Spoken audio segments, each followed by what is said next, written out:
Okay, welcome back. And we're looking at interagency rivalry, such as we saw day before yesterday at the hearing at the High Court of suspended former governor of Central Bank, Godwin Emefiele. Upon being granted a 20 million naira bail, he couldn't actually step out of the court before a struggle, a power struggle seemed to erupt between the Nigerian Correctional Services and the Department of State Security, DSS. And so we're looking at that, and I'm happy that we have Mr. Dennis Amakre now. Mr. Amakre, as we know, is a security consultant. He's also a former operative in the DSS, well, former assistant director at the DSS. Good morning to you, Dennis. Thank you for joining us. Good morning, Yori. Yes. Now, Dennis, the question that we will need someone like you to help answer, the balaclava-wearing security DSS operatives in a civilian environment, no war, nothing like that, no drug cartel busting, none of that. It was a straightforward civilian and a straightforward criminal charge. So one wondered, those pictures didn't do us much credit as a country when they were seen around the world. Is there a reason why, quite apart from the unseeming, the unseeming aspect of that tussle, why did they have to come out like that in those identity concealing contraptions?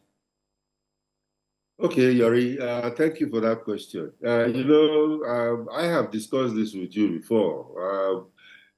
First of all, balaclava is a normal, is a standard gear. It's a standard gear for Secret Service police, wherever they are going out for operations, except they don't want to wear it.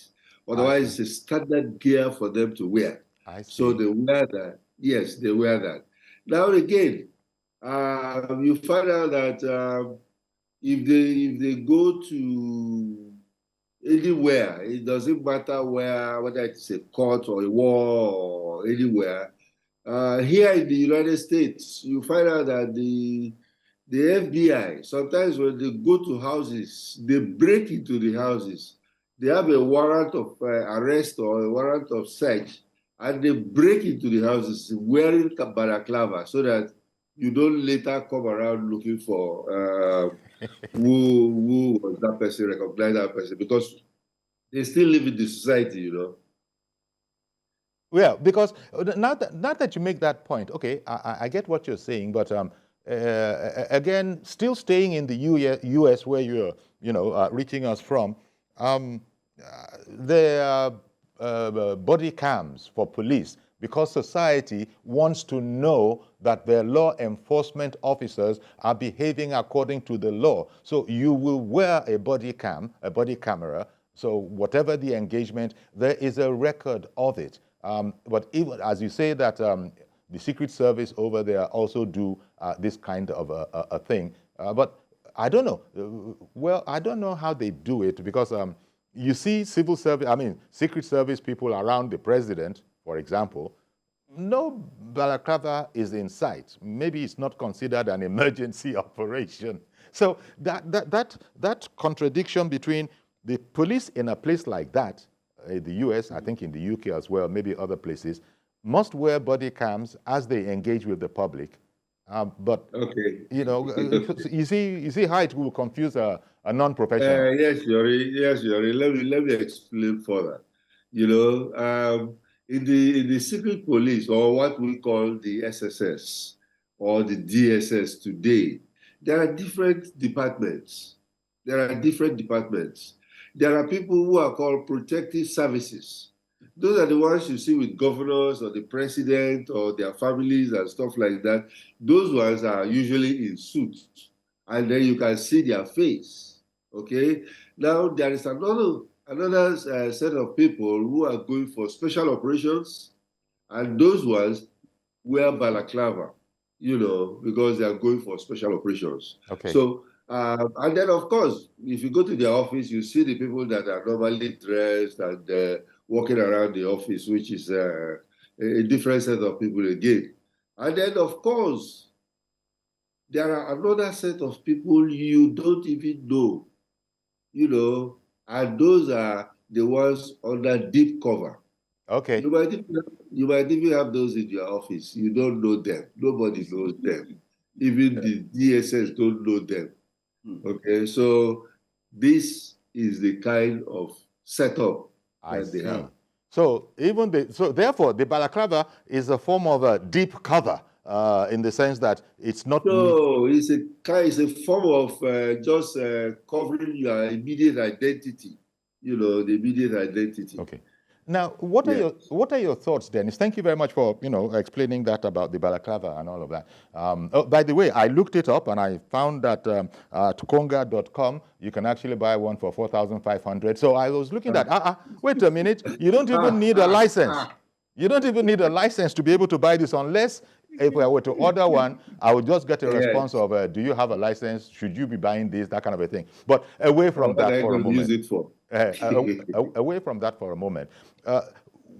This rivalry, it is thought that it could actually cripple the efforts towards fighting insecurity if you can't have two federal government agencies agreeing among themselves. Then how can we have hope for the fight against insecurity then? Yes, I think we've already said it most of the time. Even the new security advisor, when he came in, said it, that, he's going to strengthen the synergy between the security forces, the security agencies, so that they can work together. They can work together. It is something, this has been an age-long problem. If you remember, we have even discussed when the police and army were fighting in Lagos. That's right. Sometimes you have even police fighting police. That's right. Mobile fighting the people in black. So I was not really surprised when what happened in the court happened, because I think the prison people were trying to be very smart about it, and it didn't pay off well. Because, yes, if you listen to the court process, you will hear where the lawyer of Emefiele requested that he would want Emefiele to be in prison custody instead of with the DSS. Now, when the judge was finally granting the bail, he also now added it that they should remand him. Emefiele can be remanded in the prison custody. Yes. Now, before he mentioned that, the superintendent, or what is his rank, the head of the Ikoyi prison, was not there. So it's just like the owl trying to see, and the owl is very, very clever. And they've already discovered that there is going to be a funny thing going on. So, of course, before they know it, the prison head was there with his vehicle to take him, not even with what do they call it now? A Black Maria, because that's what prisons use, but they brought a pickup, so the owl was very, very ready for it, and that's what Okay. Larry, you see, Dennis is not going to say much more than that. But here we have his own expatiation on the subject matter. I'm only trying to piece around what we've heard from Dennis and yourself. There's a special interest in this particular suspect. I have heard, but I don't know how much I can say about haven't heard. But one has heard that, the charges are so very grievous that the DSS has reason to believe that should the suspect be able to enjoy the bail that he was awarded by the judge in court, it would somehow compromise their investigations. Now, I don't know. Lawyers are going to really have an interest, an opinion on this, because sometimes we hear that it doesn't matter what you think; it only matters what the law says. And in this case, the court has spoken, and I don't know why they couldn't go with what the court has said. One, because we're a democracy. Two, because we uphold the rule of law and independence of the different tiers.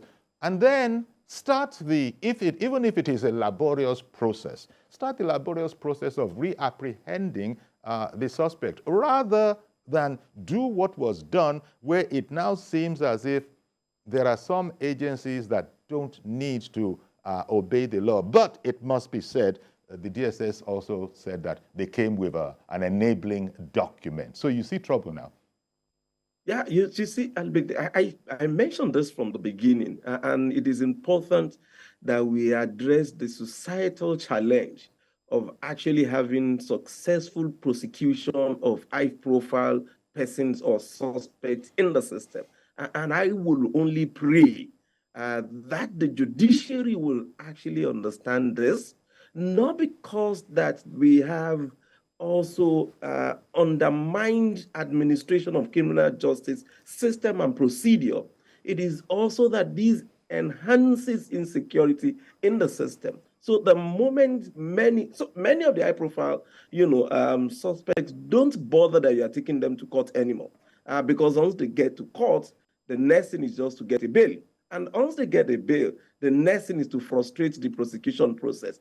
I mean, as a country, and I think the judiciary, by now, without even prompting, and I mean, the lawyers, quite a number of them are not really bothered about the implication of their actions for the country, for our image, or for the system. So they are not bothered. All they just want is allow the suspect or the criminal, possibly even without answering to the charges. Okay. And that is not what the law is meant to do. Okay. One moment. Sorry, I beg your pardon, Larry. One moment. But as Mr. Dennis Amakre was saying, he used the sort of an allegory. The owl is a wise bird. It sees. So, well, when it comes to the owl and it's seeing, we now know that, oh dear, we've gone sort of, is it covert? Yes, we've gone covert. So the DSS knows what it was doing, whether what it was doing that it knows was in conformity with the law and with the whole, shall I say, in favor of the country, is another question. Let me hear what Mr. Abubakar in Kaduna has to add to the conversation. Good morning, Mr. Abubakar. Good morning, Uncle Yori. Good morning, sir. How live with you? Very interesting today. You are showing a good drama today, a show of force. Well, no problem. But let me just concentrate on the victim, that is CBN Governor former MFLA. You see, I think this is just a drama and it will just take a long time, or maybe at least it will attract Nigerians for a while, keep them busy. But I don't think there is anything that will come out of it after, because this is an important and lucrative business. These two sets of securities are hostile, because I know he is maybe a good customer to them.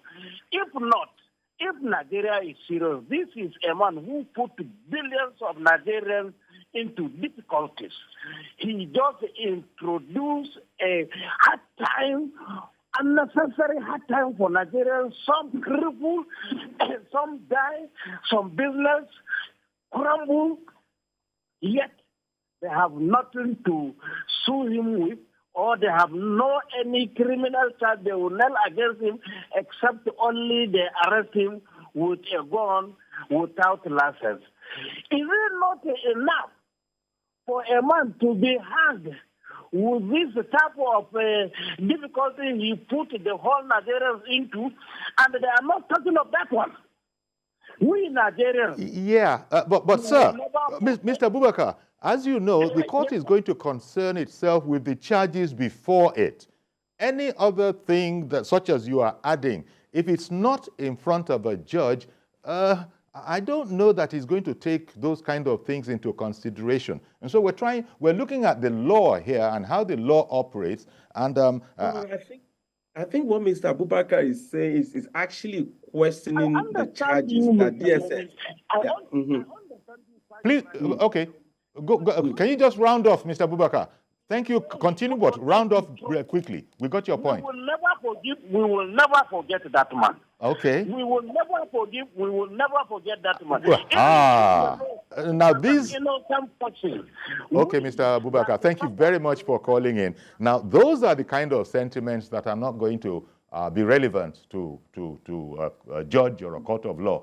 I would like to suggest, Larry, because you came in on it. Yeah, actually, because that's the truth of the matter. Because I mean, it's right to the extent of the charges that are preferred against Emefiele by DSS. But I working with quite a number of the security and law enforcement agencies, and with the experience of some of these investigations and the rest of it, it is not something that comes that easy. I was going to actually allude to one of the most, to the best of my own personal knowledge, most effective collaboration between the DSS and EFCC was when Maina was to be actually repatriated from Niger Republic, when he actually absconded from the country to answer to charges. And when the EFCC got intel that he was in Niger, it took the support of the DSS to not only track him up onto when he moved into Nigeria, but also arrested and handed him over to the EFCC for effective prosecution. So there are some of those areas, but I can tell you, charging Emefiele tomorrow. Nigerians, just like he said, this is the sentiment of majority of Nigeria. You give quite a number of them the opportunity. They don't even want Emefiele to be tried. They want him to just be convicted because of the hardship. Okay. Yeah. Unfortunately, like you said, in the face of the law, it is not the sentiment. No. It has to be the evidence, and that is not what you come by just in this. And it happens in international jurisdiction. Indeed. You will see the arrest of Oscopi and the rest of them. You're very right. The problem, Dennis, the problem is that when I say it's a problem, it's a situation around the world, actually, not just in Nigeria. The DSS and its those kind of organizations all around the world, they're not known to be willing sharers of information at their disposal. So that's why I said the DSS knows what it is doing. And perhaps it might be difficult for them to come and now put all of that out in the public space before a judge. But that's where I think it was the president who said in a particular context that democracy can be tough, it can be difficult, but it is the path that has been chosen. And democracy doesn't allow for any of these opaqueness is one of the problems that we have in this conversation. Dennis, I'm going to come to you, but let me bring Tony in. Tony has called in from Abuja. Good morning to you, sir. Well, I lost Tony. So, Dennis, as I was saying, agencies like your former agency, it is not their habit to be sharing information at their disposal. And so this now makes it quite tedious how to know what to think. Because I think I have heard that they believe, the DSS believes that to allow Mr. Emefiele to go on bail would compromise the investigation, if I'm not misspeaking. But I think that's the kind of reason that they would be that. But somebody else called in and said, wait a minute, also, no, this is not security matter. Mr. Emefiele's presence is a business. And that's why they're tussling between the two of them. DSS on one hand, and the correctional service on the other, as to, I can't lose this business. Not that I know what that means. But Dennis, over to you. Yes, thank you very much. It's very, very funny. The implications are very, very funny. I mentioned the owl. Do you know that the owl is the logo of the DSS? I see. It's the logo of the DSS. Look at it again. Yeah. Okay, so that's the only bird that can see very clearly in the night. That's right. And there are abilities they know that they are not even telling they don't have to tell the public. And it is the only bird that can rotate its head 360 degrees. That is correct again. That's another fact. Now, these guys, we know, we've been dealing with the NCS. The DSS will always send their reports to the NCS. Remember the Kuje prison breaking? You know, the DSS sent them almost 20-something reports telling them about this particular thing, and they were not taking it seriously. Okay. And now this is a situation where if they've not even made corrections to the structures that, you know, were suggested to them. Now, we say the DSS has come out to say that this man is a flight risk. And it is very, very true that it could be a flight risk, because he has flown once, you know, during the previous administration. When the thing was hotting up, he left, he went and stayed overseas and listening to Nigeria when everything was okay. He stayed there for a while before he came back, you know. And now, why should the lawyers want him in prison custody? Because we know that the prison don't take their perimeter security very, very seriously. The integrity is poor if he wants to break out, or they can arrange, you know, because if you see, I see how big net worth individuals, when they are brought into that Ikoyi prison, the reception they get, you know, is something else, you know. So they want him, and of course the head have to leave his office. He does not go to court every day, but he has to go there.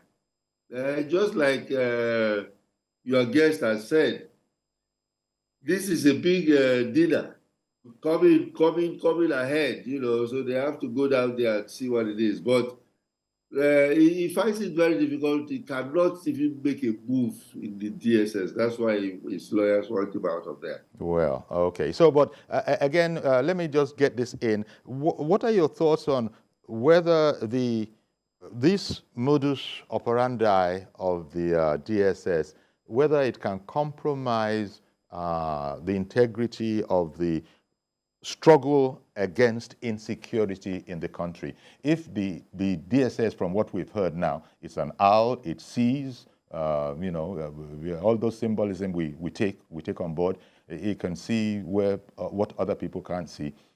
This kind of behavior, are you concerned that it could compromise security, if not put fear in the land? And that's not the interest. That's not what democracies usually want to do. You know, somebody who is not a criminal or somebody who is not a security risk does not have anything to fear.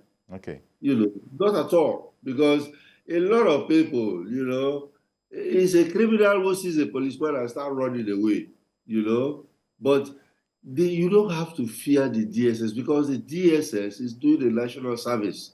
Okay. And many people, I don't want to, you don't have time for me. I would have told you but some of my experiences.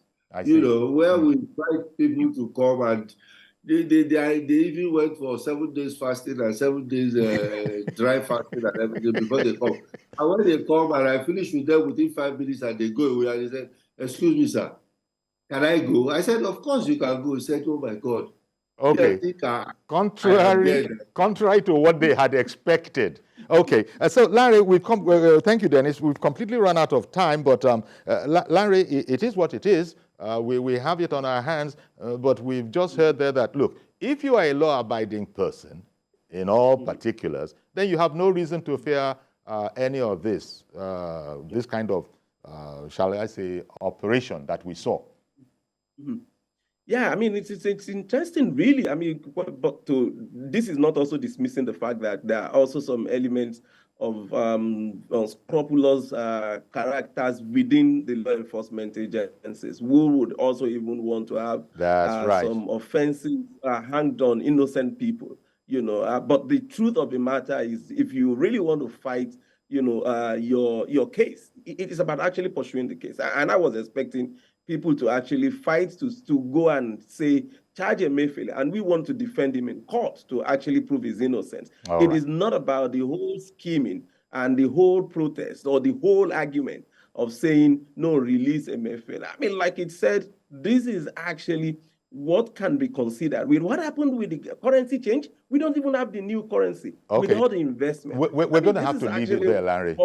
I beg your pardon. But I want to thank you very much. We're going to have to leave it there, Larry. Thank you very much. And thank you very much. That's Larry Suraju there. And also Mr. Dennis Amakre. Thank you very much for being able to join us as well. Thank you both, gentlemen. Thank you. Indeed. So that's our program today. Please join us tomorrow for a fresh edition. I am Iori Folari. Bye-bye for now.